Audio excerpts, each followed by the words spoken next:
जय हिंद दोस्तों। Class 10th mathematics standard simple paper है।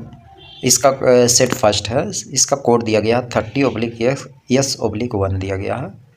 क्वेश्चन इसमें नोट से लिखा गया है, ये सब जांच कर लेना। 20 मात्रिका 27 इंग्लिश हिंदी में सब लिखा गया है। और ये स्टैंडर्ड मैथमेटिक्स है क्लास 10th का। मैक्सिमम मार्क्स 80 मार्क्स का होगा और आपको टाइम 3 आवर मिलेगा इसको करने के लिए। तो इसमें ये हिंदी में लिखा गया है, सब पढ़ लेना। निम्नलिखित निर्देशांकों को बहुत सावधानी से पढ़िए और उनका सख्ती से पालन कीजिए। इस प्रश्न पत्र में 38 प्रश्न हैं, सभी प्रश्न अनिवार्य हैं और सभी को करना पड़ेगा आपको। यह प्रश्न पत्र 5 खंडों में विभाजित है, क ख ग घ और अड़ से, यानी ये सभी खंड में एक कंडीशन दिया गया, तो ये आप लोग पढ़ लीजिएगा। अब खंड क में ये बहुविकल्पी क्वेश्चन है, 1 मार्क्स के क्वेश्चन रहेंगे और 20 क्वेश्चन इसमें रहेंगे। तो इसमें फर्स्ट क्वेश्चन में देखिए लिखा गया है, ये क्वेश्चन में सिंपल पेपर में हिंदी और इंग्लिश दोनों में दिया गया। जैसे ये आपका हिंदी में दिया गया, इसके नीचे देखेंगे तो वही देखिए इंग्लिश में वही टर्म लिखा गया है। सेक्शन ए का वही क्वेश्चन देखिए इंग्लिश में लिखा गया है। तो दोनों टर्म में आपका है। तो देखिए यहाँ पर क्या इंग्लिश में लिखा गया, सेक्शन ए का इसमें लिखा गया है, ये भी 20 क्वेश्चन रहेंगे और सारे क्वेश्चन 1 मार्क्स के रहेंगे। तो क्वेश्चन नंबर फर्स्ट में लिखा गया है, if x = 5 is solution of the quadratic equation 2x² plus bracket में k-1 bracket close x + 10 = 0 then the value of k is. Option दिया गया, कौन सा ऑप्शन इसमें करेक्ट होगा। तो इसको देखिए हम कैसे करेंगे। तो यहाँ पर कंडीशन में दिया गया हमको x की वैल्यू 5 दिया गया है यहाँ पर। तो हम जहाँ इस इक्वेशन में जहाँ पर x है वहाँ पर हम क्या रखेंगे, 5 रखेंगे। तो देखिए रखते हैं क्या आता है, ये 2 है तो 2 को तो ऐसे नोट कर लेंगे, 2 × x² है, x² के स्थान पे 5 रखेंगे तो ये 5 का स्क्वायर करेंगे तो 25 आ जाएगा, 25। फिर उसके बाद प्लस है तो प्लस ब्रैकेट में k-1 है तो ब्रैकेट में k-1 नोट कर लेंगे। ब्रैकेट के बाहर x लिखा गया तो वहाँ x की स्पेस पे यही 5 टर्म रखेंगे, 5 और प्लस 10 है तो 10 लिख लेंगे = 0 इधर कर देंगे।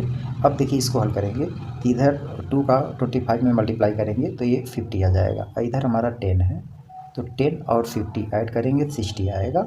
इन सबको 0 की तरफ ले जाएंगे तो माइनस का 60 हो जाएगा। तो इधर बचेगा हमारे पास k-1 ब्रैकेट क्लोज × 5 = इधर आ जाएगा माइनस का 60, तो ये टर्म आ गया। अब ये 5 से 60 कैंसिल हो जाएगा तो 12 टाइम्स कटेगा तो ये माइनस का 12 आ जाएगा, ठीक है इधर। अब इधर बच गया k-1 यानी बच गया k-1 = माइनस का 12 आ गया। अब यहाँ से हम k की वैल्यू निकालेंगे तो k = आ जाएगा माइनस का 12 और a प्लस का 1 आएगा। अब इस माइनस और प्लस माइनस हो जाएगा तो माइनस का हल करेंगे तो 11 आएगा, यानी -11। तो इसमें देखेंगे ऑप्शन कौन सा ऑप्शन था, यानी 11 जो आ रहा, तो इसमें ऑप्शन हमारा 11 आएगा बी में, बी ऑप्शन इसका करेक्ट होगा। तो इसका बी ऑप्शन करेक्ट है। अब इसी टाइप में क्वेश्चन नंबर सेकंड में देखिए क्या लिखा गया है। लिखा गया 2 positive integer m and n are expressed as m = p⁵ q² and n = p⁵3 q⁴, where p and q are prime number. The LCM of m and n, m और n की LCM हमको find करना, जबकि m की value दिया गया है, यहाँ n की वैल्यू दिया गया है। तो LCM निकालेंगे तब यहाँ से l और m में, तो यहाँ लिखेंगे LCM m और n में ब्रैकेट में m, n, इसका LCM देखेंगे। तो LCM के लिए देखेंगे जो हाईएस्ट टर्म हो। तो इसमें देखिए m में p⁵ हाईएस्ट है और n में q⁴ a हाईएस्ट है, तो हाईएस्ट टर्म होता है तो p⁵ हो जाएगा इंटू यहाँ n में q पर हाईएस्ट पावर है तो q⁴ यहाँ 4 हो जाएगा। तो यही हमारा आंसर आएगा। तो इसका ऑप्शन हमको सी वाला दिख रहा है, तो सी वाला ऑप्शन इसमें करेक्ट होगा, ऑप्शन सी वाला। तो इस टाइप में ये सब क्वेश्चन करेंगे। इसके बाद नेक्स्ट क्वेश्चन है, इसके आगे क्वेश्चन दिया गया है ये, इसमें लिखा गया है ये समीकरण योग x = 2a और y = 3b और कंडीशन दिया गया है a, b का ग्राफ जिन सरल रेखाओं को निरूपित करता है वे हैं संपाती हैं या समांतर हैं या ये प्रतिच्छेदी है या आपका पर प्रतिच्छेदी है, क्या है, जिसे हम जानते हैं कोऑर्डिनेट दिया गया है एक्स और वाई का कोऑर्डिनेट दिया गया है। मतलब हम जानते हैं कोई ग्राफ अगर ड्रा करते हैं, ये मान लो एक्स एक्सिस होता है, एक्स एक्सिस, और ये वाई एक्सिस इधर होता है, वाई एक्सिस, ठीक है।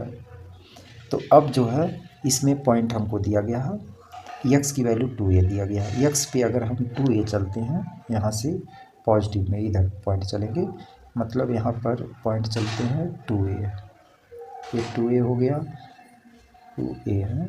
और फिर y पर जो है कितना दिया गया, 3b दिया गया, तो y ऊपर होगा, यहाँ पर जो है 3b मान लेते हैं। यहाँ का कोऑर्डिनेट हो जाएगा 0,3b, यहाँ लिखेंगे कोऑर्डिनेट 0,3b, ये टर्म होगा। और इसका कोऑर्डिनेट हो जाएगा 2a,0 हो जाएगा, ठीक है। तो अब ये 2 पॉइंट हमको यहाँ पर मिल गया, तो इन्हीं 2 पॉइंट से एक लाइन खींचेंगे, तो ये लाइन क्या हो रही है, इंटरसेक्ट हो रही है, यानी सी वाला इसका ऑप्शन करेक्ट होगा। 2a,3b पर प्रतिच्छेदित होगी, समांतर तो होगी नहीं, ये जो है प्रतिच्छेदित रेखा होगी, सी वाला ऑप्शन इसका करेक्ट होगा। इसके बाद क्वेश्चन नंबर नेक्स्ट है क्वेश्चन नंबर 4th में देखिए क्या लिखा गया है। 4th में बोला गया है यदि k+7, 2k-2 और 2k+6 एक AP के 3 क्रमागत पद हैं तो k का मान ज्ञात करो। यही क्वेश्चन इंग्लिश में भी लिखा गया है, इधर इंग्लिश में दिखा देते हैं। इंग्लिश में ये लिखा गया कंजुगेटिव टर्म हो, मतलब 3 पद दिया गया है। यहाँ पर बोला गया है यदि k+7, 2k-2 और 2k+6 एक AP के 3 क्रमागत पद हैं तो k का मान ज्ञात करो, मतलब कंजुगेटिव टर्म है। तो अब जो है 3 कंजुगेटिव टर्म है, हम जानते हैं रूल, जैसे A, B, C, 3 conjugative AP में ये दोनों टर्म अगर तीनों टर्म अगर AP में हो तो इसके लिए फार्मूला होता है B इक्वल टू, यहाँ 2b होता है formula, 2b equal to A+C, ये आइडेंटिटी होती है, तो इसको याद रखिएगा, यानी होता है 2b इक्वल टू A+C, या हम बोल सकते हैं b इक्वल टू A+C/2।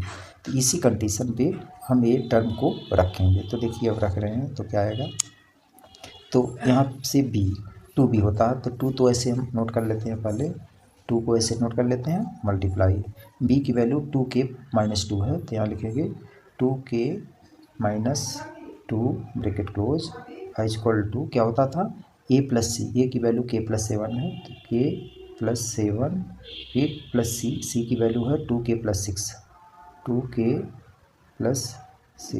ये वैल्यू दिया गया।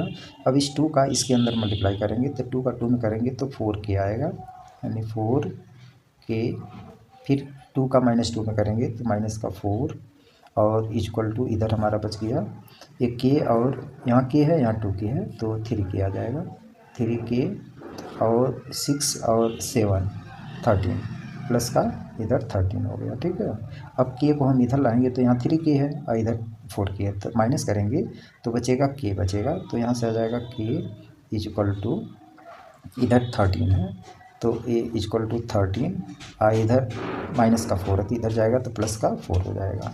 अब इसको ऐड करेंगे तो आ जाएगा 17, तो इसका ऑप्शन बी वाला ऑप्शन इसमें करेक्ट होगा। तो इस टाइप में क्वेश्चन लगाएंगे। इसके बाद नेक्स्ट क्वेश्चन है क्वेश्चन नंबर नेक्स्ट में देखिए क्या लिखा गया है। बोला गया दी गई आकृति में केंद्र O वाले एक वृत्त PA PB 2 स्पर्श रेखा, मतलब 2 टेंजेंट रेखा, मतलब PA और PB ये 2 टेंजेंट रेखा हैं। तो यानी PA और PB 2 टेंजेंट रेखा हैं। तो और इसमें बोला गया है इसकी रेडियस 5 सेंटीमीटर, तो अगर हम यहाँ से O से मिला देते हैं तो ये 5 सेंटीमीटर रेडियस हो गई इसकी, दिया गया है। और एंगल APB 60 डिग्री, ये एंगल P की वैल्यू 60 डिग्री दिया गया। तो हमको फाइंड करना PA की लेंथ फाइंड करना है, मतलब ये वाली लेंथ बतानी है PA कितना होगा। तो अगर हम इसको हम मिला देते हैं, P से O को मिला देते हैं तो अब हम जानते हैं ये रेडियस जो है ये इस पे परपेंडिकुलर है, ये राइट एंगल बनेगा। क्या बनेगा? Right angle. तो इसमें राइट एंगल बन गया, मतलब ओ ए पी राइट एंगल हो गया। तो पी ए बेस होगा और ओ ए हमारा क्या हो जाएगा? परपेंडिकुलर, और ये हमारा हाइपोटेन्यूस होगा। तो दूसरा काम ये देखेंगे, इसमें ये पूरा एंगल 60 डिग्री है, तो ये एंगल कितना 30 डिग्री होगा। कितना? 30 डिग्री का इधर होगा और 30 डिग्री नीचे भी होगा। तो इसमें हम फार्मूला यूज़ कर लेते हैं टेन थीटा का, यानी टेन थीटा टेन 30 रखेंगे। Tan 30 equal to perpendicular upon base होता है, तो perpendicular O A upon base P A हो जाएगा, पी ए। अब इसमें हम वैल्यू रख लेते हैं। टेन 30 की वैल्यू जानते हैं 1/√3 होती है टेन 30 की वैल्यू, और इक्वल टू ओ ए का मान 5 दिया गया, तो ये 5 अपान पी ए हमको फाइंड करना है, पी ए। अब इसको क्रॉस मल्टीप्लाई करेंगे तो पी ए इक्वल टू आ जाएगा 5/30, 5/√3। तो इसमें देखेंगे ऑप्शन 5/√3, तो बी वाला ऑप्शन ये करेक्ट होगा। तो यही हमारा आंसर होगा। इसके बाद नेक्स्ट क्वेश्चन है, इसके आगे का क्वेश्चन देखने के लिए डिस्क्रिप्शन में देखेंगे, तो इसके आगे के क्वेश्चन सारे का सलूशन मिल जाएगा। Okay, thank you.